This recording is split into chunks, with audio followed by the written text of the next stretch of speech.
Hello सगळ्यांना, आजची recipe आहे क्रिस्पी शाबू वडा। त्यासाठी मी असा अर्धा किलो साबुदाणा भिजून घेतलेला आहे। याला कमीत कमी 4 ते 5 तास चांगलं भिजू द्यायचं आहे आणि त्यानंतर त्यामध्ये टाकायचं आहे जाड शेंगदाणा कुटलेला, त्याचं कूट। अशा प्रकारे तुम्हाला जसं हवे तुम्ही त्यानुसार टाकू शकता। आता यामध्ये टाकायचे सेंदूलोण मीठ। यामध्ये मी उपवासासाठी करत होते त्यामुळे यामध्ये सेंदूलोण मीठ टाकलेलं आहे। तुम्ही नॉर्मल मीठ सुद्धा टाकू शकता। आणि आता यामध्ये टाकायचं हिरवी मिरची पेस्ट, कारण हिरवी मिरची टाकल्यानंतर याची टेस्ट खूपच छान आणि एनहान्स होतो आणि हिरवी मिरची उपवासाला चालते सुद्धा। आणि याला चांगलं एकत्र असं बाइंड करून घ्यायचं आहे।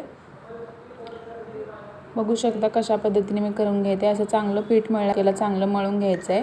यामध्ये मी आलू नाही टाकत, कारण आलू टाकल्याने वडा काही वेळानंतर मऊ पडतो, पण आलू न टाकल्यामुळे वडा हा खूपच क्रंची वडा बनतो। त्यामुळे याला चांगलं मळून घ्यायचं आहे पीठ मळल्यासारखं, जेणेकरून ते जरा सॉफ्ट होईल आणि त्याचे असे छोटे छोटे वडे तयार करून घ्यायचे। तुम्ही बघू शकता कशा पद्धतीने हे वडे करून घेत आहे। हे माझी मम्मीच बनवत होती, ॲक्च्युली मी व्हिडिओ शूट करत होते। बघू शकता असे छोटे छोटे वडे तयार करून घ्यायचे। हे पहा, अशा प्रकारे मी सगळे वडे एकानंतर एक करून घेत आहे। खूपच टेस्टी वडे हे बनले होते। तुम्हाला पाहिजे असेल तर तुम्ही आलू टाकू शकता, पण मी नाही टाकलं कारण मला नाही आवडत मोमो वडे। अशा प्रकारे बघू शकता एकानंतर एक सगळे वडे बनवून तयार झालेले आहेत। हे कमी आहेत, अर्धा किलोमध्ये चांगले एक 15 तरी वडा होतात। अशा प्रकारे तेल गरम झालेलं आहे, त्यामध्ये एक एक वडे मी सोडत आहे आणि याला चांगलं गोल्डन ब्राऊन होऊ द्यायचे। चांगल्या प्रकारे त्याला तळू द्यायचे। कमीत कमी 5 ते 7 मिनिट याला टाईम लागेल।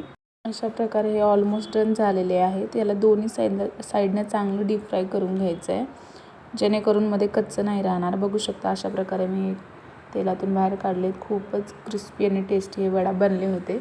त्यासोबत मी अशी दह्याची चटणी बनवलेली होती, त्याची पण रेसिपी मी व्हिडिओ अपलोड करेन माझ्या चॅनलवर। बघू शकता किती सुंदर आणि टेस्टी हे वडा बनले होते। मला खूपच आवडतात, त्यामुळं मी नेहमी हे बनवत असते। तुम्हालाही आवडलं तर नक्की बनवा आणि थँक्यू फॉर वॉचिंग।